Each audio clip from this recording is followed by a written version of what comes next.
Hi, Peg. Hi, thank you for the beautiful cake and flowers and book Jessica and John Eric dropped off. It was so lovely. Well, you can't have a celebration without cake. Well, apparently not, but this is only for one person. Yes. You'll have to share it with Jizo. So it'll have to be a breakfast cake and a supper cake and a late night cake. Exactly. That's the idea. I'll take pieces in the car with me. Good. Yeah, so Well, beautiful. thank you. Thank you so much. That was so thoughtful. Yeah, and thank you for being here so that we could just spend a little bit of time saying thank you to you and sending you off right. Mm. Well, So I feel like the schedule for this is pretty loose. What I had dreamed up, I could just tell you a little bit about. So now that I think everyone's probably arriving and settling in, I have just a little brief slideshow for us to kick things off, and then Joan will start with introductions, and a few people, um, a few of our head students are going to speak or say something or read something. And then we'll just open the floor to whomever wants to say something. And that'll be it. We'll end at 1 o'clock after that. thank you so much for putting this together. Hmm. It's wonderful to see you all. Hmm. Okay, so I'm gonna mute myself and share my screen for the slideshow. I hope you guys enjoy.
Oh, so beautiful. That was lovely. Thank you, Jessica. I thought I would be just fine following that, and I'll do my best. It's so moving. Well, this is a wonderful moment to pause and reflect on all that Peg has brought to us and to the world. It is a time when we can honor her and express our gratitude for the countless hours she has devoted to us and what has come to being, grown and evolved through her nurturing care. 1966 was turned out to be a very important year. It was the year that Peg took a comparative religion course that introduced her to Zen Buddhism. And from that moment on, she began her lifelong meditative practice. She later moved to San Diego to earn a PhD and began studying with Joko Beck. Looking back at her life, it looked like everything just went perfectly along to bring us to where we are today. Her first job that she was offered as a PhD graduate was to the University of Texas, and she moved to Austin. And when she got here in 1995, she began a sitting group at Live Oak Unitarian Universalist Church, and that was the seed that was to grow and blossom into the Appamada that we know now. Peg used the horror of the September terrorist attack as inspiration to work for the health and well-being of our broken world, and began formal training at the Austin Zen Center and went to Great Vow Monastery and was ordained as a priest. The sitting group changed as Peg changed.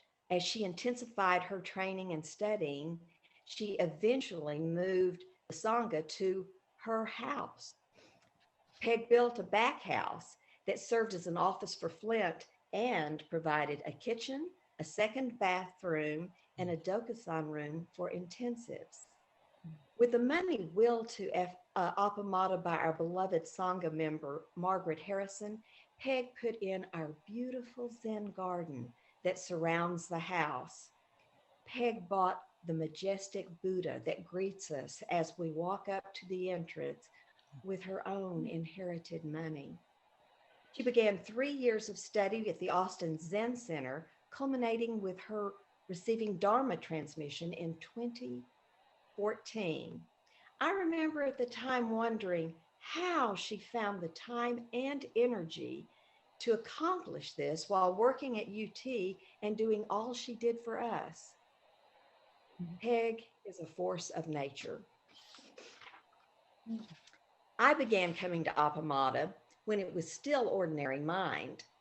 We only had a timekeeper, and for practice discussion, you sat in a particular place in the Zendo. Unknown to me, I sat in that area one day and I was tapped on the shoulder and directed into Peg's Dokusan room, and I thought I was being summoned by Peg. She was very kind and generous at my mistake and let me know what was going on, and I did happen to have a few questions. I remember when Peg instigated the role of monitor, I thought, why on earth do we need this? A short time later, it became evident, and now I can't imagine how we ever managed without one. Peg seems to have an ability to see into the future and to work in the present to prepare for it. I was fortunate to be at the residential intensive at Lotus Lake when Peg and Flint announced the renaming of the Sangha to Appamada. They explained how they had chosen the name, that it was purportedly the last word that the Buddha spoke as his disciples were around him and said, how should we carry on? With diligent, careful care. They also explained that they had conferred with Joko about it.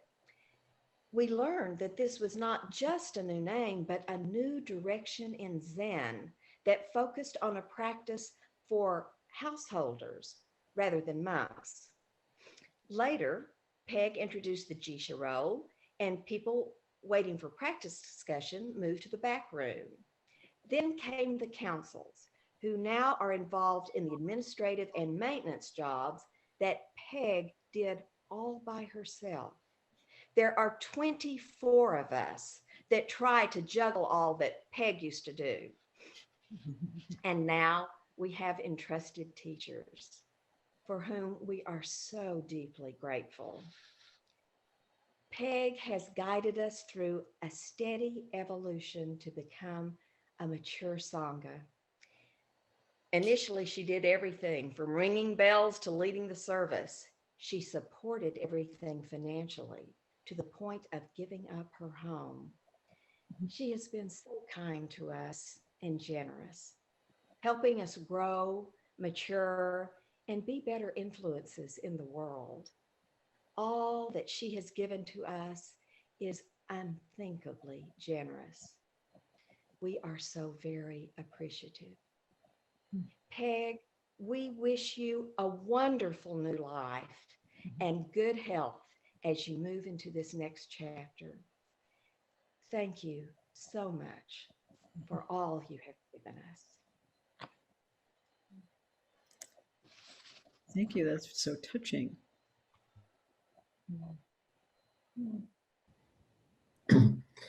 Well, forgive me, Peg. I'm still wiping away the tears and the snot from the from the video montage.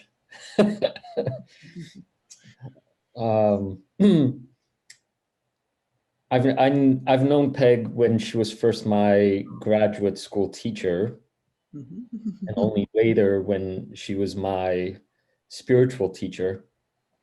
And I was reflecting on how I would describe you, Peg, and immediately it didn't take me very hard. It didn't take me very long. I thought of fierce friend. And that's why I'm wearing my fierce Jaguar hat in your honor. I have one story that tickles me thinking about how you embody this role of fierce friend, and that was when we were having the parking issue, and I think there was some neighbor that didn't quite realize who he was messing with.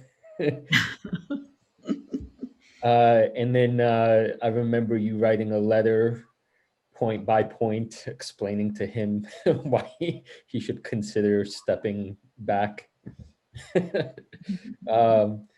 I also remember an intensive with you and Flint co-leading, and Flint talking about how people very mistakenly, look at the two of you, and Flint is obviously bigger, taller, and you look sweet, and you have grandmother mind, but how they are so mistaken in who the boss is. So this fierceness, though, is I don't know how else to put it, but it's such a important quality when mixed with the compassion that you hold, because you really allow this practice to be so upright and so hard and so meaningful because of that ferocity. And the way you blend it with your kindness is just so inspiring. So that's a quality I wanted to speak to and express gratitude for. And then I thought about what friendship means, and instead of coming up with another monologue, I'm gonna punt this over to David White's words, which I'd like to share with you all, because I think he really captures in words what your friendship has meant to me and so many people in our Sangha. So here is what David White said about friendship, aka Peg. Friendship is a mirror to presence and a testament to forgiveness. Friendship is not friendship not only helps us see ourselves through another's eyes, but can be sustained over the years only with someone who has repeatedly forgiven us for our trespasses, as we must find it in ourselves to forgive them in turn. A friend knows our difficulties and shadows and remains in sight, a companion to our vulnerabilities, more than our triumphs, when we are under the strange illusion we do not need them. An undercurrent of real friendship is a blessing exactly because its elemental form is rediscovered again and again through understanding and mercy. All friendships of any length are based on the continued mutual forgiveness. Without tolerance and mercy, all friendships die. Friendship is the great hidden transmuter of all relationship. It can transform a troubled marriage, make honorable a professional rivalry, make sense of heartbreak and unrequited love, and become the newly discovered ground for mature parent-child relationship. The dynamic of friendship is almost always underestimated as a constant force in human life. A diminishing circle of friends is the first terrible diagnostic of a life in deep trouble, of overwork, of too much emphasis on a professional identity, of forgetting who will be there when our armored personalities run into the inevitable natural disasters and vulnerabilities found in even the most average existence. Through the eyes of a friend, we especially learn to remain at least a little interesting to others. When we flatten our personalities and lose our curiosity in the life of the world or of another, friendship loses spirit and animation. Boredom is the second great killer of friendship. Through the natural surprises of a relationship held through the passage of years, we recognize the greater surprising circles of which we are a part, and the faithfulness that sustains a wider sense of revelation, independent of human relationship. To learn to be friends with the earth and the sky, with the horizon and with the seasons, even with the disappearances of winter, and in that faithfulness take the difficult path of becoming a good friend to our own going. Friendship transcends disappearance. An enduring friendship goes on after death, the exchange only transmuted by absence, the relationship advancing and maturing in a silent, internal, conversational way, even after one half of the bond has passed on. But no matter the medicinal virtues of being a true friend or sustaining a long, close relationship with another, the ultimate touchstone of friendship is not improvement, neither of the self nor of the other. The ultimate touchstone is witness, the privilege of having been seen by someone, and the equivalent privilege of being granted the sight of the essence of another, to have walked with them and to have believed in them, and sometimes just to have accompanied them for however brief a span on a journey impossible to accomplish alone. Peg, thank you so much for being a witness, not just to myself, but to such a beautiful community that you and Flint have together helped blossom. Thank you so much.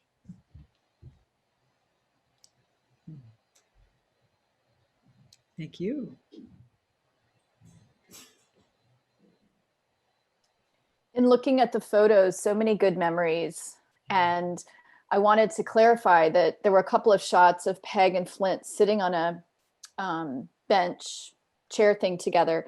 And I think that was at Lotus Lake, and it was over 100 degrees. And so when I saw the very like slack expression on their face, that was because it was too damn hot to have any expressions on your face. And one of those, it reminded me that one of those intensives, it was back when you were Tenzo. I think Peg was so grateful that she didn't have to personally cook all the food and that someone else was taking on the role of Tenzo, that she gave the Tenzo gifts. Later, there were too many Tenzos to probably gift properly, but in the old days. And so my gift was this beautiful Avalokiteshvara. And I remember Peg making a point, and I'm not sure if you can see her well enough. She's wearing a lot of jewelry. And so she's kind of a fancy one. And that Peg had chosen that in particular, I think because I used to come to the Zendo in my work clothes. So I want to share with all of you a poem that was actually gifted to me on my 20th wedding anniversary, which was about 7 years ago. And Peg and Flint officiated at that. And I want to share it because even though it was given to me for that occasion, that celebration, I think it's fitting for this occasion. It's called In 100,000 Million Kalpas. And it has an epigram from a favorite song of mine, How Did I Get Here? The Talking Heads. 2 pebbles worn smooth by 10,000 years of tides, casually tossed up onto a rocky shore, shot through with blood-red iron from the same vein. In a dusty marketplace, our only encounter, your robe brushed my foot as you passed. For a moment, I was distracted and then continued my conversation. Tramping over the brittle countryside, foot soldiers in some nameless war, we shared warm water from a goatskin. Once, we were lovers filled with passion and despair on the hushed stage of a rundown opera house. Drawn by the scent of incense, we stood barefoot and mute before the golden statues and silk banners, not reverent, but drunk with wonder. 2 sisters sat in the grass, twisting wildflowers into diamond rings and necklaces. You begged me to return the letters, but I refused. Because I heard you snoring in the next apartment, I was filled with sudden tenderness, and yet I did not recognize you on the stairwell. You held my hand as I lay dying, numb with grief and longing and relief. In the dim cavern of an ancient church, I heard your confession, a boy's sins, laughably small, met yearning with penance. Twice, we were married without ever knowing the first thing about each other. Yawning, elegant, and relaxed, we house cats ruled the world, affectionate and purring. You grabbed me by the arm and said, please, don't leave now, please.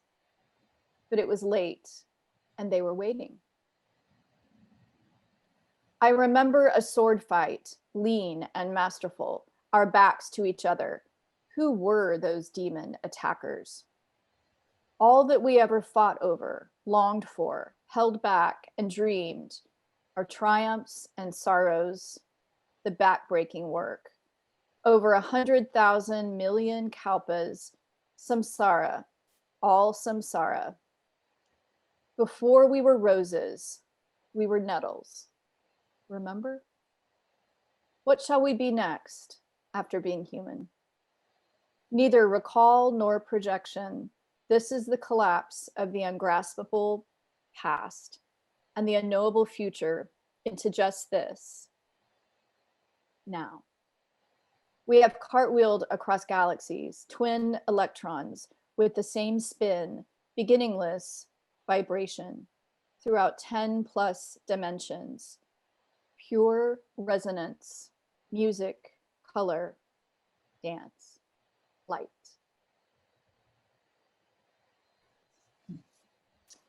This poem was written by Peg Syverson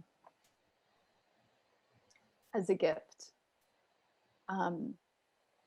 And when I thought about today, I thought about how I felt when I read that poem 7 odd years ago for a different occasion. And yet I thought that the words fit this perfectly. Her words about care, change, mutual causality, wonder, and not knowing are all captured there.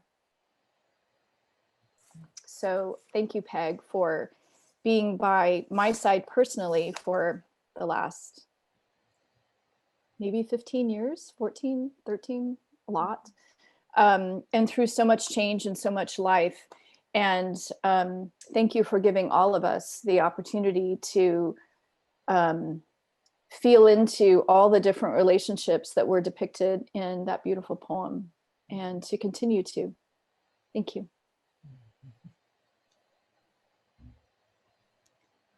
Throwing my own words back at me. They're beautiful and deserve a wider audience.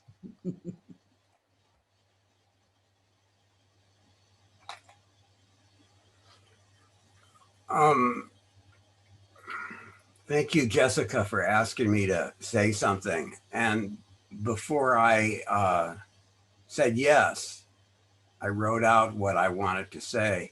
But first I wanted to say that I've been thinking, when my mother was transitioning to the other world, she said to me, now remember, I'm always going to be with you. And the thought that went in my head was, that's ridiculous, Mom, you're going to die. And then I found the opposite was true. And I think wherever Peg is and whatever her participation is, she will always be with us. A second thing was I wanted to say about my mother was, so I met my daughter. I wanted to meet her in person to tell her that my mother had passed. And I talked to her about the stages of grief, and the first one being denial. And she said, well, let's just do that. And I've been really good at doing that until, you know, generally I can do that okay until I make art or write something. And it didn't even work. I wrote this thing last night, and then this morning I read it, and that seemed to be the problem. So I guess I'm over this denial stage. We read a koan last week about not saying the last word. The teacher comes to lunch before the bells ring, and he's told he's early, so he simply leaves. He says nothing. My first teacher left us in the zendo sitting, promising to come back at the end of the period. It was in the winter in Missouri, and it got colder and darker. He never did come back that day, and we left one by one, like when the traffic light is broken and you venture on when the light is red, cautiously. So now we walk cautiously. We aren't quite as skilled at correction as Peg is. We might ask, did you mean to do that? Trying not to show our cards that we really didn't approve. Or we might say, that's not the way we do it, suggesting that change will not occur. We're all becoming originalists, trying to figure out what was Peg's intent with this or that. This really is the grand experiment. We wonder if Peg was the magic of Appamada, or was it just the people that she brought together? And even if she was the magic, can we thrive and grow without her? What will that look like? Who will stand by the kitchen door in the mornings and smile at people as they come to sit? What will that look like?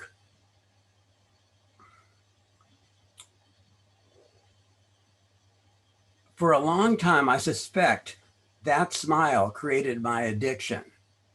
Or maybe there won't be someone else, but now we'll be the smiler, if smiles are going to continue to be the face of Appamada. Thank you, Peg, for your tireless giving. And now thank you for modeling that a bodhisattva doesn't have to be a martyr. And a third thank you for having so much trust in us that you'd leave your child in our hands, your child that you have nurtured with so much love and generosity.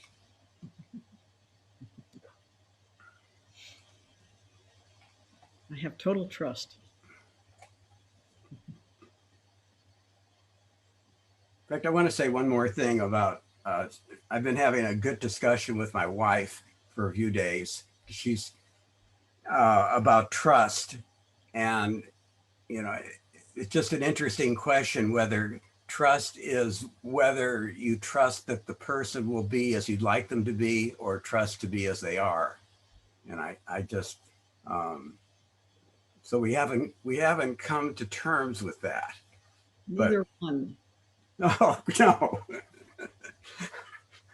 You have to trust the universe, let go of self-doubt, and trust the universe completely. Okay.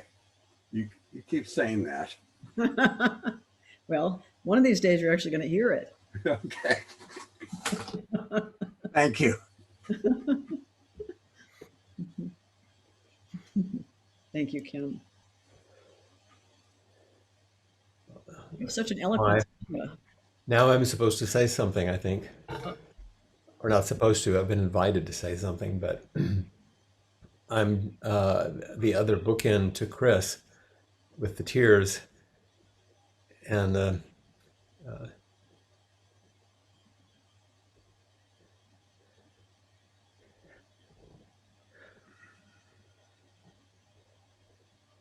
we'll struggle with speaking when I look at everyone and see those pictures. And damn it, you had to put music to it to really, you know, open our hearts. You know, Peg and I knew each other about each other.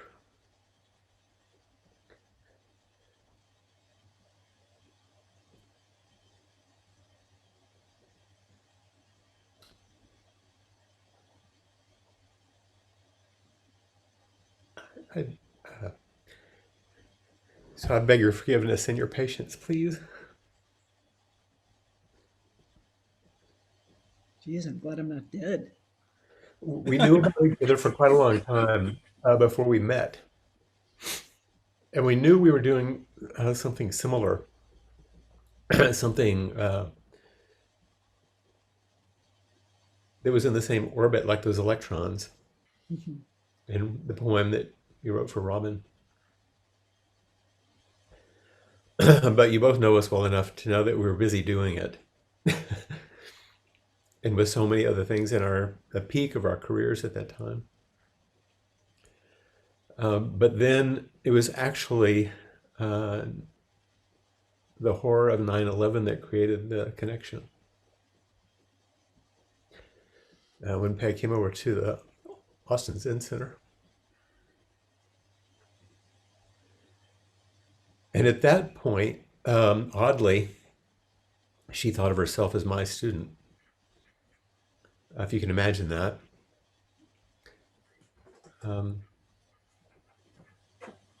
But that's the sort of shifting valence that these particles have taken over the years.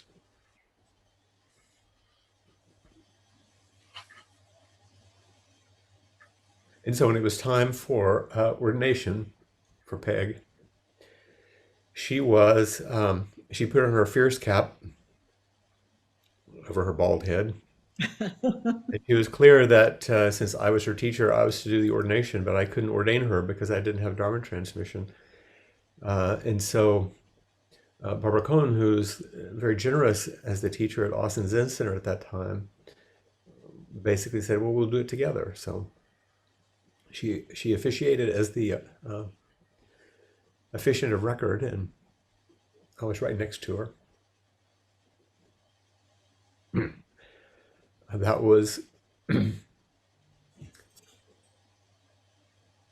like a certain marriage,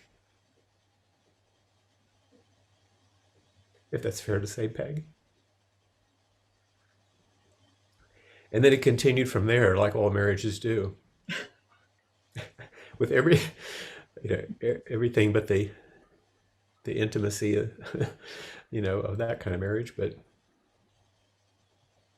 and look at the kids and the house and what was created.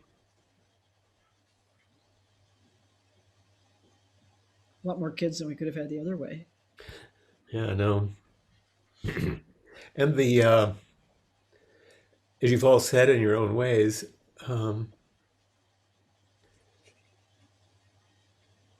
the intellectual power and the heartfelt commitment and the capacity for innovation and the steadfast constancy that Peg has provided has been quite remarkable, more than I could sustain in my own ways. And so it's been a great, great, great gift, which will continue. It's not ending. Just like her relationship with you is not ending.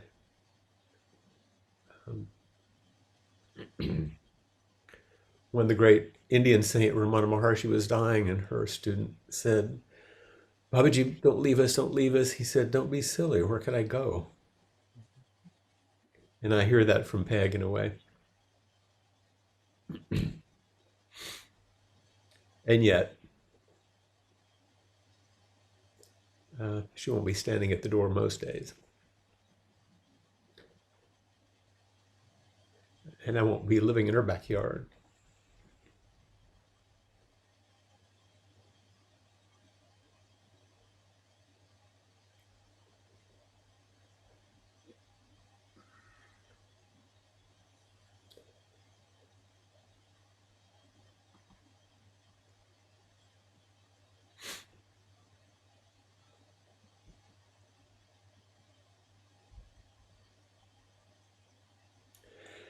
There's a line from a poem that I think Peg likes. Actually, I'm not going to read the poem, but a Jane Hirschfield poem. It was like this. And it says, "At times you spoke, at other times you were silent. Mostly, it seems you were silent. What could you say?" And that's kind of how I feel now, although I'm doing my best to talk. There's no way that words can touch.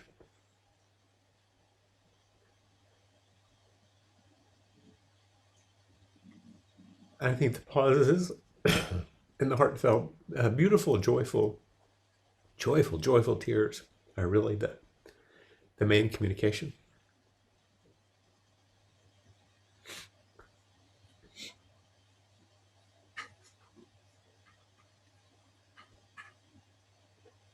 Thank you, thank you, thank you. We'll see what's next. Thank you, dear Flynn.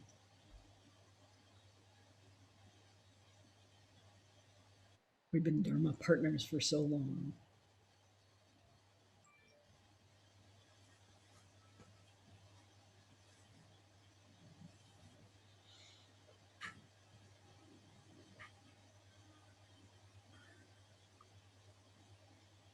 It's so beautiful to see all of these tears of joy and all that you two have created together, and just marking this moment for what's next as we move along together.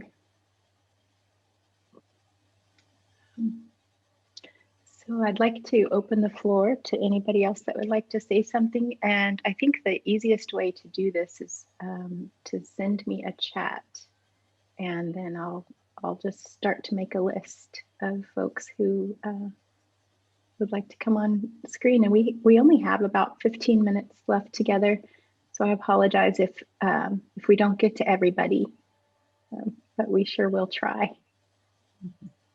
So just send me a chat and then I'll say your name and we can unmute.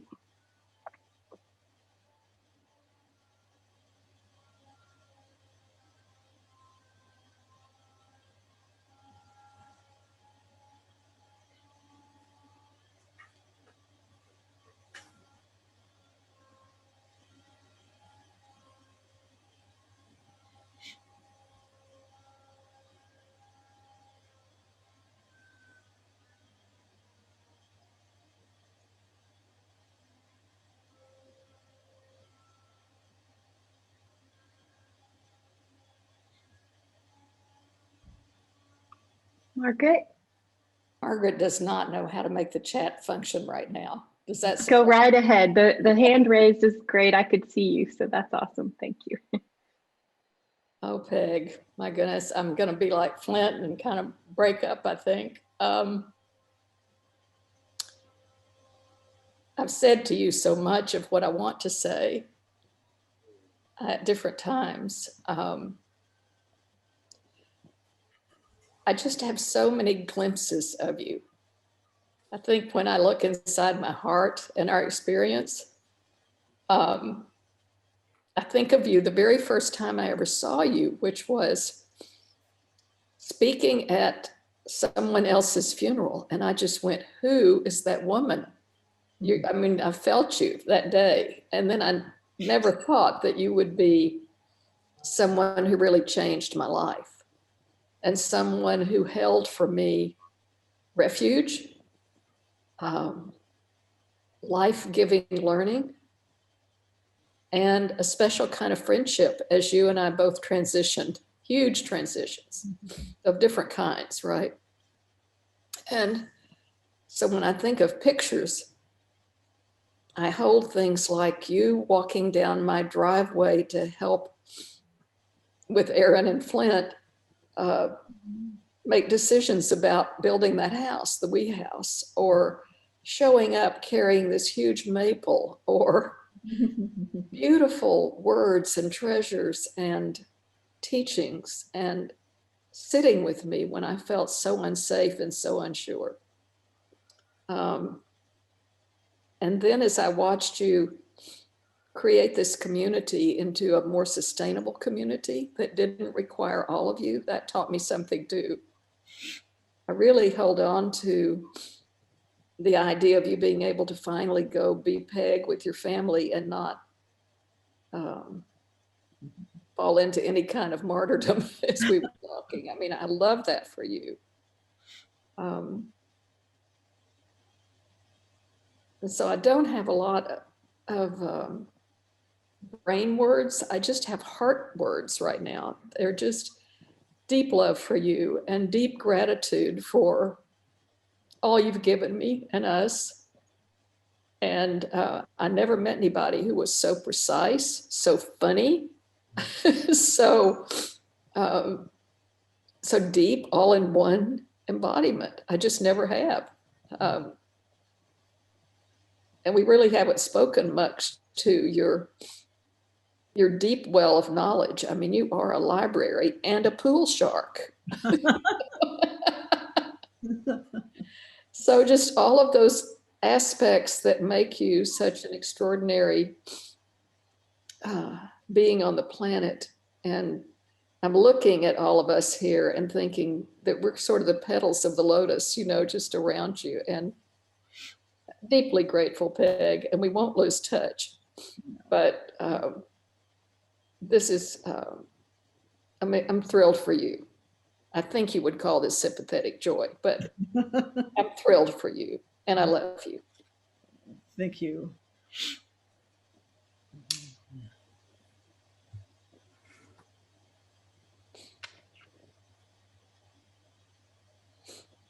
I think Claudine is trying to raise her hand too.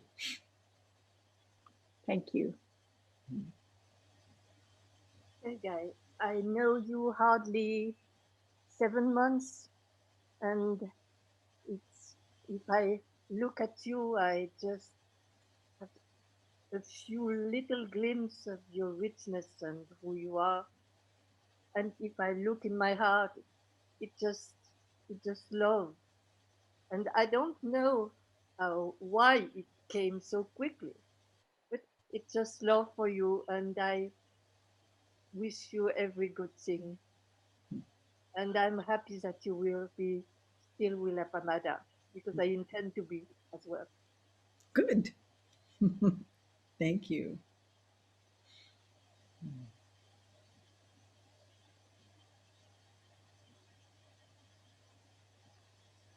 This is Maria.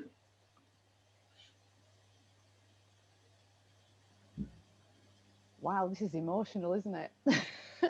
Just for me. Well, it's my 50th birthday today, and Oh, happy birthday. I couldn't think of anything more wonderful to do than come on here to spend some time with you. I've heard lots from you from Flint, you know, this dear friend that he has, and this dear teacher, and he talks so warmly and wonderfully about you. But through this lockdown situation, I've had a chance to move closer to you and spend some time with you, and it's just been the most wonderful thing. I mean, they talk about, you know, if one log sets on fire, there's two logs next to each other, and one log sets on fire, the other log can't help but catch on fire. And that's how I feel when I'm around you. It's like you've warmed my practice up, and you've brought so much richness into my life. And it's things that you say that have really helped me step forward. Like when I'm struggling with anxiety, or, you know, you fail forward, Maria. There's no apologies in Buddhism, you know, and it's something, it's not the words you say, it's something about who you are. And like Claudine, it's not been a long time that I've spent around, you know, 9 months or something, 8-9 months. And I feel a deep love for you and a deep connection.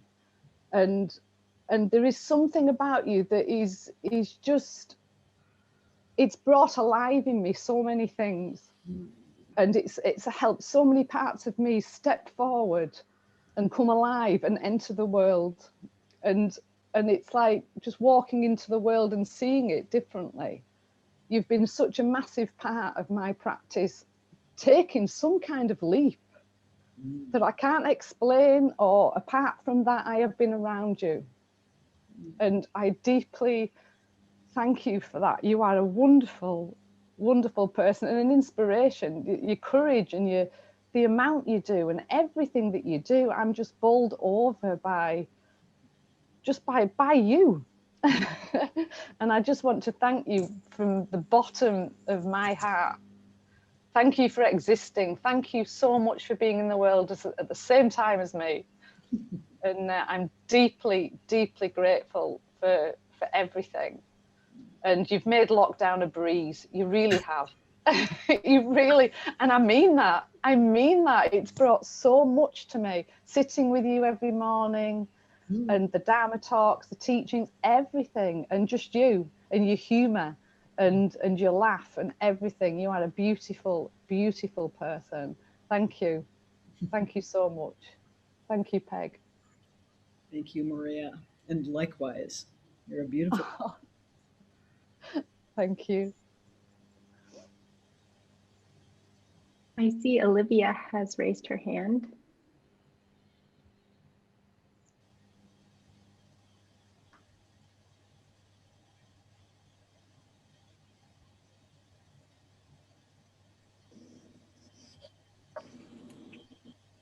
Okay, I unmuted you there, Olivia. Did that help? No. Okay, I wanted different little angle. Peg, I wanted you to see that you were part of the fruits of this labor. Oh, how lovely. I will be taking Jukai in March, and I've had numerous people that have been very important, and Peg, you're one of them, as I expressed before to you personally. So I've been sitting here listening and still working on this very, very long project. But it's coming out absolutely lovely, like it's supposed to. So I wanted to tell you that I think you know the value of that and how valuable it is to be one of my matriarchs. Oh. Thank you. Good luck, and I will be supporting your fruits of labor. I will be attending Appamada and probably sometime in person. Hopefully. Enjoy Chicago. Thank you. Thank you. And keep going. Yeah.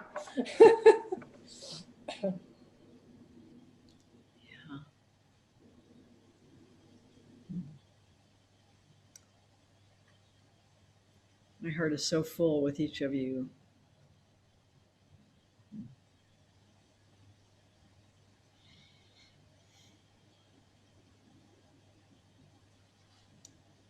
It really is sustaining through all this isolation that we have to endure as a result of the pandemic.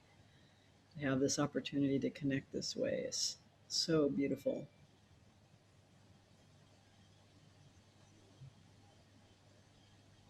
Think about those people in 1918 who didn't have this way of connecting, or even any way of getting any news. We're very fortunate. Most of all, we're fortunate to have each other, right?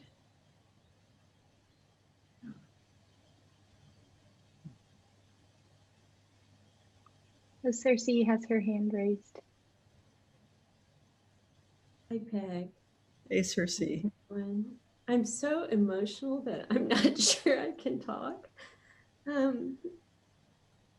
But I wanted to try to bring a little bit of levity because there was when Margaret mentioned you being a pool shark. I just wanted to say something that I remembered that was so wonderfully telling about your generosity. And I think that we're all gathered here because of this like vast, deep well of generosity that fuels your energy in this way that is just astounding. I have this great aspiration to, be somehow close to you in the way that I embody my life. But the levity, if I can get there, is that I think it was maybe the second time I was around you. I had come around to chat, and I mentioned that I had heard through the grapevine that you were a pool shark and that I like to play pool. And could I lure you into playing pool sometime with me?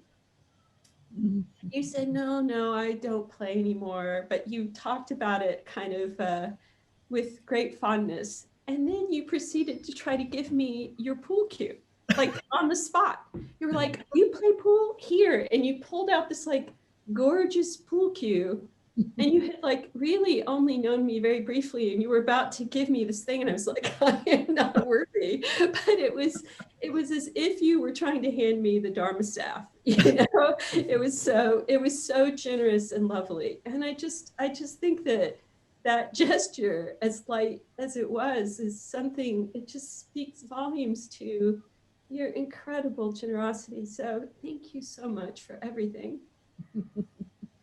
You've forever touched all of us, really.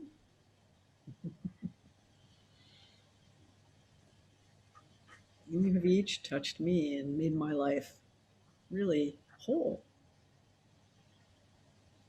through just your presence and our connection.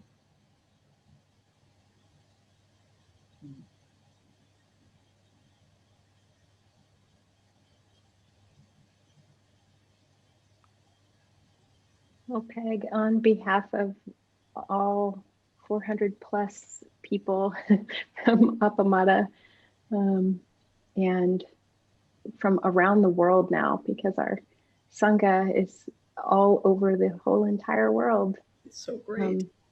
Thank you. Thank you, Flint, for the both of you and all that you've done for us and will continue to do. Absolutely. Yeah, absolutely.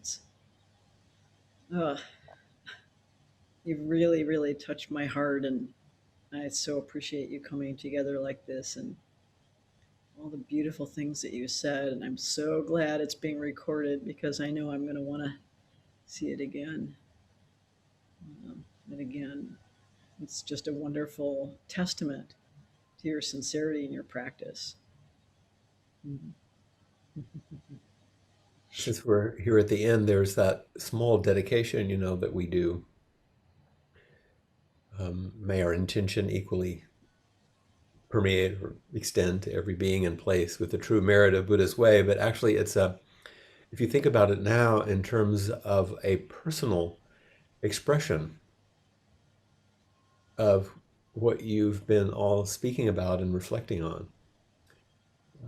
When if you say, may our intention equally permeate, Peg's intention has equally permeated every being and every place with the true merit of Buddha's way.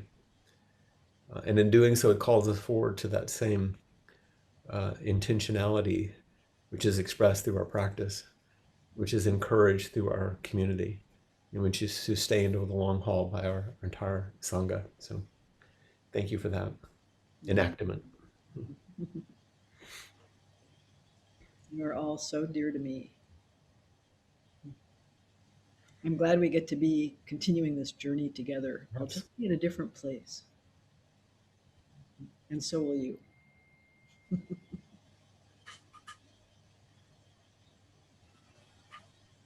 Take us all with you. Of course.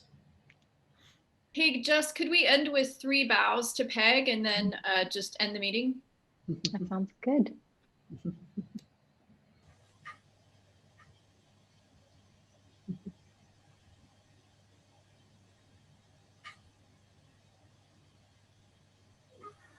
Please continue your faithful practice.